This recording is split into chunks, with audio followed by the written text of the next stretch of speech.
with Pickleball360. So we're just kind of trying something new out, and we'll be going on Facebook for this one. In the future, we might just do it on our website. I kind of wanted to see how this one goes first and see what people think. So essentially what we're going to do is we're going to take two matches tonight. One is a men's doubles match, the other's a ladies doubles match, and kind of go point by point and just break things down strategically, who did what, why, and all that good stuff. Kind of like commentating, but instead of live, we're doing it afterwards for a little more analysis. Boys, anything to add there? Well, welcome. This is sort of a unique thing because we're playing the match, but then we're sort of analyzing and telling you what we're thinking on the court at that same time. So I feel like it's sort of a unique thing, and Ben and I can sort of share with you what we go into the match thinking and the adjustments we might need to make. And then we're going to do the ladies match after, and you can see the difference between the men and the women's game. Yeah, I think it's a unique opportunity to see what these boys think and do on court, their strategy a little bit, get into their minds. Maybe I'll learn something, how to beat them, I don't know. Oh, come on, Declan. You beat me like half of the time you played me in the last 4 matches. You got wins over both times. But yeah, so we're just going to go through some analysis, and if you have questions along the way, just please comment on those. We'll keep track of them. Might not address all of them because, we got a lot of analysis to do as well. And we'll definitely pause after the first game and kind of take a few additional questions and then kind of go from there and try to address them as we go along as well. So yeah, let's get started, and we can just go ahead and start with our first match, which is us, me and Collin, Johns versus Ed and Lika and Andre Descu in Delray Beach. So this was a Romanian match because the Romanian Twin Towers, that's right. So here we are. For those of you who don't know, here. these two guys that we're playing are 6'6", both of them. So they're quite tall. Gigantic. And of course, Ben is long. So your first try. I had to give it a try. I had to. Just see if it was there. It was too tempting. It didn't work, but maybe next time. So a couple things I kind of want to emphasize here are first the conditions, which it's kind of hot in Delray, but it was also quite windy at the time. And then you kind of have a unique pairing in these two because, like Collin said, they're both extremely tall, so you really got to be careful with what you do. So we thought this would make for an interesting kind of match analysis. So let's just check out these points, and I'll pause at kind of interesting times. So something you're going to see a lot in something you're going to see a lot in matches like these with the hot conditions. If memory serves in this match, I think they hit the top of the net like 4, 5, 6 times. Doesn't that sound right? It does. That's pretty good.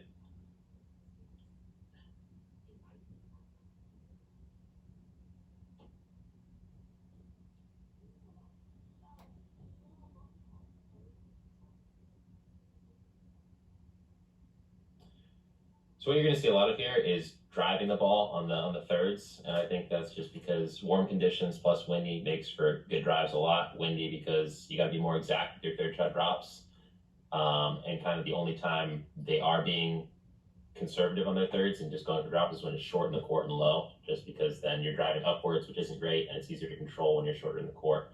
But once they're further back, you see a lot more drives, and that's definitely something to bear in mind. It's definitely beneficial when it's hot and or windy.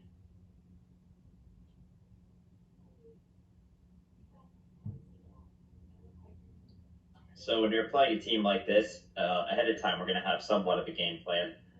As Ben mentioned, they're both tall, so you got to be really precise with your drops and your dinks because they have great wingspan. Eden, the guy on the right in the maroon, tends to back up a little bit more than Andre, so you can dink a little bit deeper against him and not have to worry about him reaching it quite as much. So that's something, we were going to dink his corner a little bit more. Andre is a little bit the stronger player, in our opinion. He also plays better defense. So whenever we're getting an offensive shot, like put away, we're generally going to go to Eden, not Andre. And right there, you can see something that's interesting about this matchup. Often with the deuce score player, you're going to see that they're going to hit a lot more backhand counters, and this is especially true with Eden here. You're going to notice he shifts to the right a lot and looks to counter with his backhand and not really ever with his forehand. He will dink with his forehand, but not counter. So whenever I'm attacking, I'm going to be very conscious of trying to attack his forehand side rather than his backhand. You can see right there, same thing with a little tweener action. But yeah, so it's super important to kind of look at what people's tendencies are. Too often you see players attacking body or just attacking backhand or kind of wherever they feel natural. But it's pretty important not to just go with what's natural, but what is going to give you the best result. And for that, you got to look at players' tendencies of what they're looking for. Yeah, and it applies to both of these guys. But a good player. Go ahead, Doug. Yeah, one of the main things about it is exactly what Ben said, finding the weakness of the player and just keep changing the spots of where he hits, and he keeps you guessing, and that's one of the main things for him for sure. And both of these guys, it really applies to both of them. They sit backhand generally, which means that when they go to counterpunch, they're going to shift over and try to hit backhands primarily. So if you know that, you got to make sure not to hit the ball right at them because it goes right into their best counterpunch. So Ben will attack the right shoulder against Eden, and the same thing applies, just a little bit more difficult to get it into Andre's right shoulder because he's playing the ad court. But it applies to both of them. You have to be really careful. When people are sitting backhand that hard, you're going to eat a lot of balls if you don't hit your precise spot.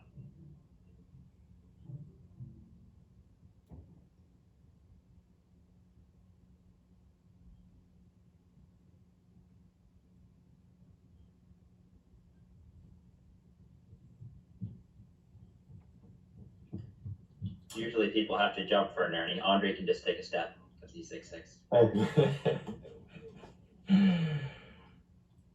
Yeah, Ben likes to hit that, forehand from the middle to the person on the left side to their backhand and kind of pressure him. Maybe Collin then tries to get the erne. On that instance, Andre saw that pattern that Ben was doing and jumped the corner himself, which is not easy to do, but Andre is a big guy, so he's using it.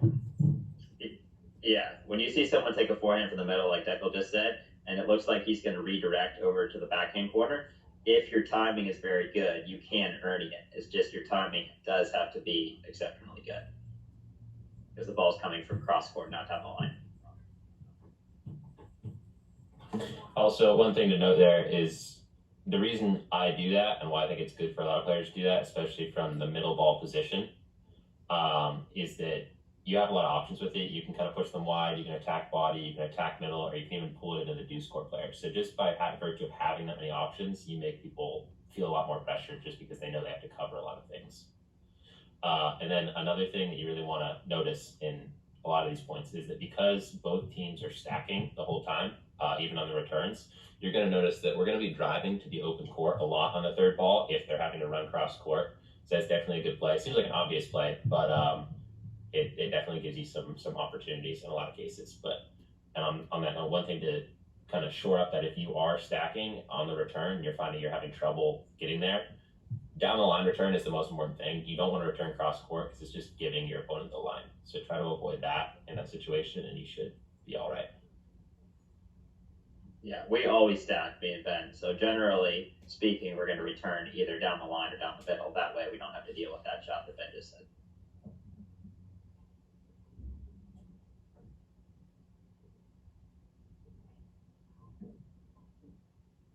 No, there's the net that you were talking about. Yeah. What's that, the second or third one? They got a good amount in this first game. It's just too good. Just got to be better.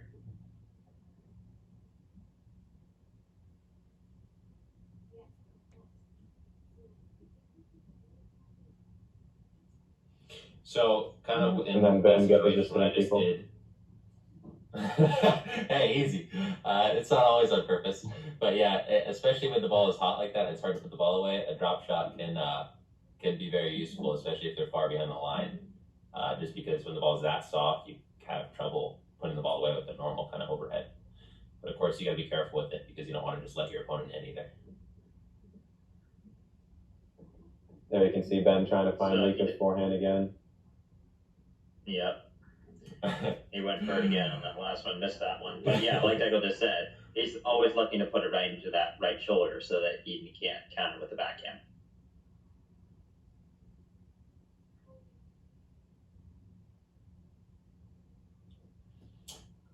And I like this play from Eden here because his tendency when he attacks is to flick the forehand through the middle. And not only do you need to recognize what your opponent's tendencies are, but you need to recognize what your own are, because you're going to become predictable if you don't actually know what you like to do. So like Evan knows his best shot is through the middle attack, and he kind of put it on my backhand wing just to show me that it's there. Even if you miss it, you got to let your opponent know, hey, I'm not going to go for my best shot every time. Like, think about the other one. Yeah, Eden hits it well, but unfortunately for them, that's right into the teeth of Ben's forehand, so he covers that very well. You got to at least show him that you have the line, otherwise it's really never going to work through the middle.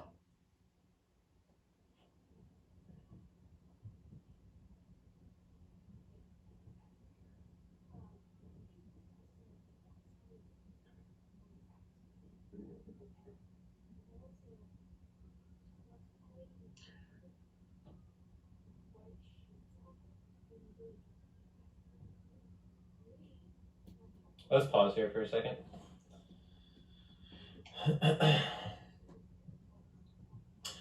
So one thing I wanted to go over, especially in this match, because the conditions, but also it's because something that's not covered enough, I think, is that like when you're on defense, say you hit a very deep drop and you're kind of trying to work your way in, and you're essentially scrapping your way out of a bad position. I just wanted you to go over, Collin, like what are you thinking to do here? What's your whole methodology in terms of playing defense and getting back into the point, even if you're on defense from the beginning of the point? Yeah, it's really about the ball that you're receiving. And if you're in a really, really bad spot, like I think I hit a lob earlier in this point, or one of us did, just because we're desperate, and you really should try not to lob. But on a windy day like this, and you really need to, that's one thing to do. People do lob too much, but what we're trying to do is we're trying to keep it low enough to stay alive and progressively better our chances to win the rally. So you don't have to hit one sensational drop from a really tough position to get yourself back in the point. It's more about keeping it maybe chest height or below to where they're going to hit something just a little bit weaker, still on the offense, but then maybe you can hit a slightly lower drop and a slightly lower drop and improve your court position. But you certainly don't go for broke when you're down in the rally. But essentially what you're trying to do is keep it low enough to where they can't kill it. Anything to add there, Declan? No, I think he covered it. And one other thing I wanted to say in this situation is that, one, like you said, the lob is not a great option, but the drive can be in some situations, just because you might receive something back that you can actually drop on the next one. So I wouldn't say drive is an awful option in this case either. You just want to make sure you're not doing it from like super low. And then when you have like opponents that are doing this, where they're scrapping out a lot of balls, and they kind of seem used to scrap their out of points, you want to be conscious of not always trying to put pace in the ball rather than something like topspin. So if you give yourself like a roll volley and put more topspin on the ball, that can be really difficult to drop or really do anything very good with. Whereas if people are used to seeing pace, especially when the ball's soft, it's not always going to do that much. So at this point, you're kind of either trying to angle the ball off the court or roll the ball, and if you can put pace in the ball and roll at the same time, even better. But you need to do some different things. You can't just hit it hard and expect that to work. Yeah, and to counter the spin, so that's something you see very commonly at a high level is top spin rolls. So even if it's high, we're not always going to hit it really, really hard. If teams play great defense, like Ben just said, if the ball's soft, they're going to get it back. And it's actually much harder in a lot of ways to get a ball back with heavy topspin because it's harder to drop it. So to counter that, if you see a topspin roll coming, the easiest way to get rid of spin and pace is to half volley it. And for those of you who don't know what that is, it's basically taking the ball directly after it bounces. So the ball's going to hit the ground, and then immediately after it bounces, it's going to hit your paddle. So essentially, you're not allowing the ball to move around at all. You don't let this top spin take the ball and do crazy things with it. If you put the paddle right behind the ball and just short hop it, then that's usually the best way to get out of that situation. So as the team at the net, you really want to put heavy topspin on to make them have to hit that shot. And if they're not in position for it, it can really wreak havoc. One more thing you want to be conscious of when you're playing defense like this is hit the ball back where it came from. It's always hardest to change the direction of the ball. It's always easiest to hit the ball back where it came from. So if somebody's smashing an overhead at you from down the line, generally you're going to want to try to hit it back to that person. I mean, that being said, you want to aim to a big part of the court. I'm not saying you have to be super precise with it, but generally it is easier to not change the direction of the ball and just hit it back where it came from. Alright, Yeah, another thing you want to do is really pay attention to when you move forward. If your ball is good enough to go forward, like that, Collin hit a really low drop, so they both came in. If it was a higher one, they both probably would have stayed back. Many times people just hit a drop or whatever it is, or a defensive shot, and they just sprint to the kitchen and lose the point there. So there was an example of Eden using one of his best shots, which is the one through the middle. And because he showed Ben the down the line one, the last one, Ben was not able to be on it quite as much. He still got it back, and he still got it back low, but he didn't kill it like the first time he did it.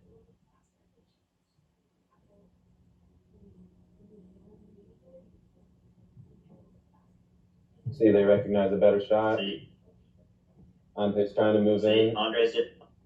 Andre's waiting for a better opportunity to move forward. He knows that if he can pick one off, he can help out his partner a little bit, especially if we're both at the net, we're trying to roll it back to the person who's a little bit deeper. But that deep shot can turn into a high shot for Andre if he can move over and poach it. So that's what he was looking for there. Like that. Like that. So I was trying to roll it to Eden at the baseline, but Andre with his wingspan took one step over, and he took that shot that would have been a good shot to Eden, and he went ahead and poached it at Ben. And unfortunately for Ben, he caught it off the edge of the paddle, so nothing he could do.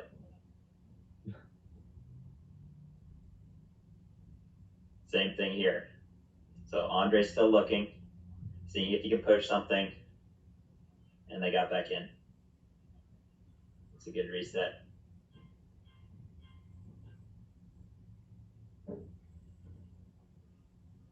And you can see a pattern here. There's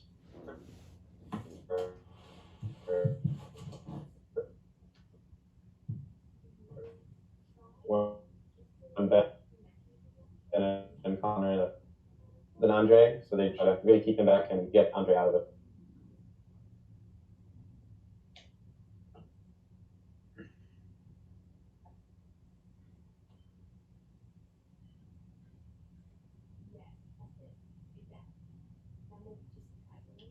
There's another light court. Got it again. and that one for a clean winner. That's nice.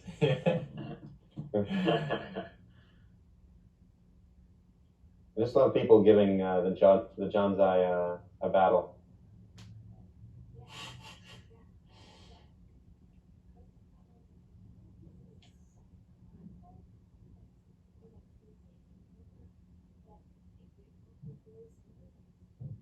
Maybe I just gotta be bigger.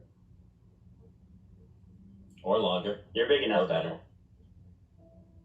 better. All of them.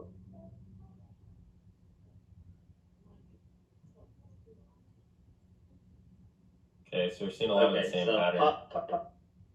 Pause here real quick. Yeah, pause here.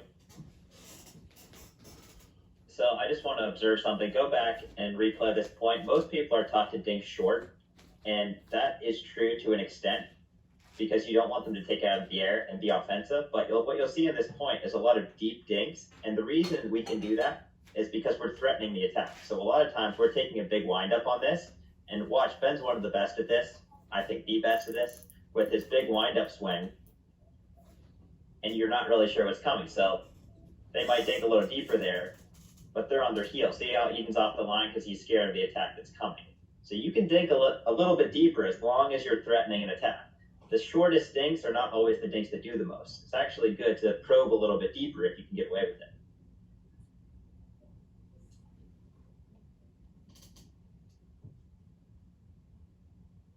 And another thing to note, I think, in that last point is that even when you're hitting quick volleys, it's a lot more important to hit it to the right spot than it is to hit hard when you're in those hands battles. Generally, you're going to find, of course, hitting it down is fantastic, but going to the right side, their forehand side or the chicken wing is going to be really good just because people generally look for the backhand whenever they're in anything quick. Here's Ben cheating, of course.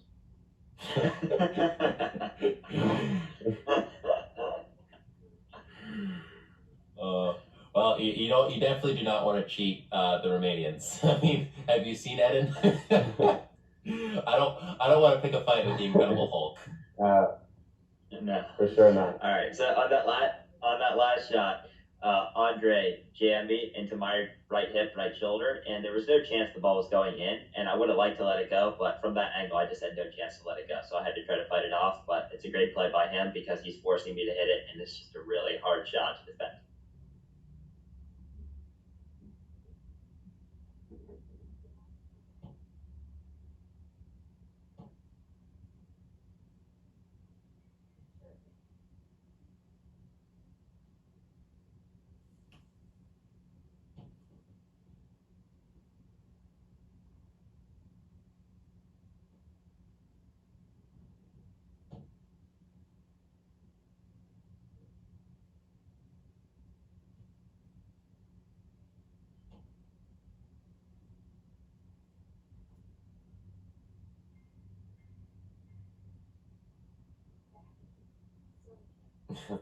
Another So tweener. you can see how soft. Second one this game.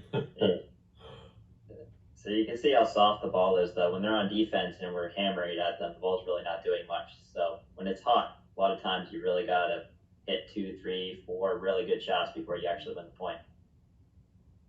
Is that another net corner? No, he just slapped his forehand on my attack for a winner.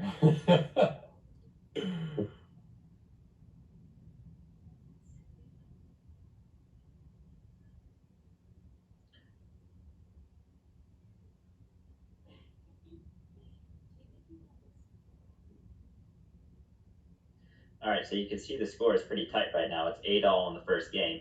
So we're going to go back to basics here. So that's cross-court dinking, and we're going to play to our strength. So that's just Andre's height sort of getting in our way because he's cutting a lot of balls off and he's reaching in, trying to be aggressive. So height does help quite a lot in pickleball. Height / wingspan. Yes, and Andres is one of the best.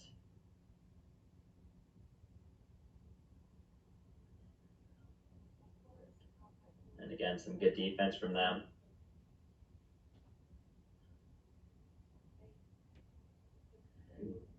And we were a little lucky to get out of that point, but some good defense from us. And Andre making his presence known there.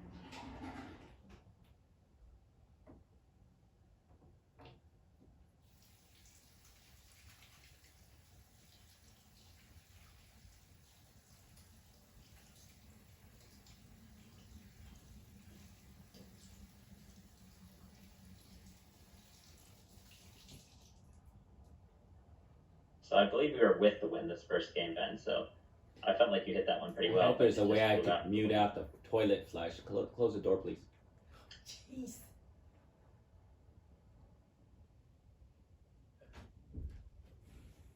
What you just said was loud. And like I said, Eden tends to back up a lot more than Andre. So you see his court position here compared to Andre's. Andre's more up at the line. And Andre's reaching in using his wingspan, and Eden's really not. So that's why we like to think a lot more to Eden in general.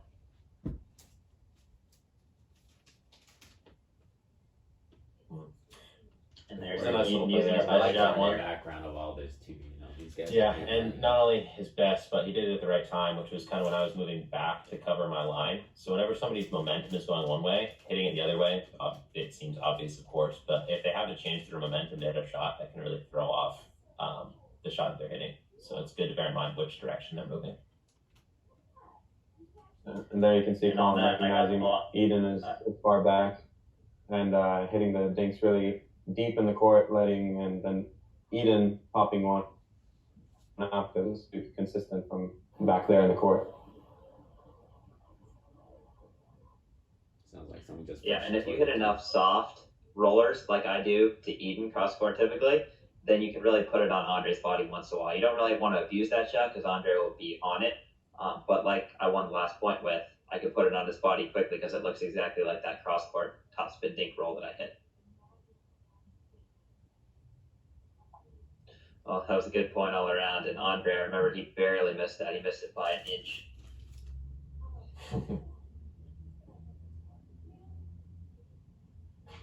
So we got the ball back here, 8-9.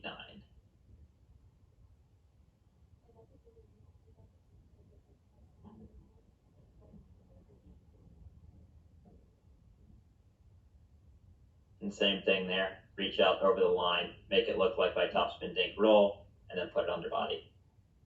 That one was more through the middle. But I start to be a little bit more aggressive here because I've been a little passive, just rolling the dinks, and now I start to play a little bit more aggressively to make them make a play. And it's pretty important here that he's hitting with very similar form. It's not going to be a bigger windup. It's just that shots that look like he's still going to dink it based on his windup is actually going to be attacked. And you can see there is the same thing there. It's just like there's not much of a backswing, and it's very sudden, a little bit with the wrist and driving upwards with the knees at the same time. But the more you can make your attacks look like your dinks, the more surprising they're going to be. Yeah, and I think you told me on the court here you wanted me to be a little bit more aggressive. And like you see, we finished out the last 4 points there, 3-4 points, with much the same play. So it was my forehand roll, putting it on their body, and their Spen's backhand roll, putting it on their body. So just being a little bit more aggressive off the same ball that you've been a little bit more passive with can make a big difference, especially at the end of the game when they get a little nervous. So we changed our strategy just slightly. We didn't go crazy with it. And like Ben said, it's all about the disguise. But that's what made the difference there at the end.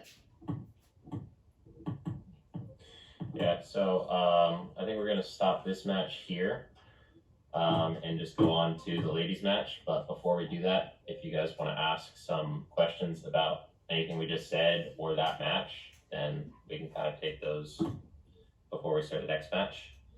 Let me see. And then in this upcoming match, I think this is the only time that, unless it's the final one, where Callie and Catherine actually beat Simone and Lucy. That's the first time Simone and Lucy have lost, and that was this past weekend in Newport Beach. But they ended up double dipping them. A lot of really good points with the ladies. Yeah, so to be fair to Simone and Lucy, they did double dip, but this is the first time Catherine and Callie beat them, and they played awfully well to do it. So we're going to take at least one game from this match and take a look. And you'll see the difference between the guys' game and the women's game. And before it even starts, you'll see that they tend to attack a little bit more. And that seems counterintuitive because the guys have more power, but the guys also have more counter-punching power. So the reason we dink more is not that we can't attack. We can attack, but we're more afraid of the counter-punching power because if you pick the wrong time to attack, it's pretty much over in the guys' game. Whereas the women can attack, and they might counter-punch it back, but it's not quite fast enough to get it past the person who attacked the ball, and then you're going to see more prolonged hand exchanges, hand battles. And what you're going to see with that is that it's not just that it's not just about counterpunching. It's also that the ladies' defense, in terms of like blocking and resetting, it's not much different. In a lot of cases, it's even better than the guys. So that's just another reason why points just go on, and you see some pretty interesting, cool points. And then it's not just that, but even though guys can supply a little more power on the offensive ball, generally that's going to happen on when a ball is truly attackable, like above the level of net, which you don't get a ton. Whereas if you're trying to generate offensive opportunities from below the net, there is a cap to how hard you're going to want to hit it, right? Just to keep the ball in the court. So in that respect, you're going to see similar levels of attacks there. So like Collin said, it is kind of the counter-punching power that puts a hurt on you and makes the attacking from below the level of the net inadvisable. All right, let's go ahead and start this first game of this next match.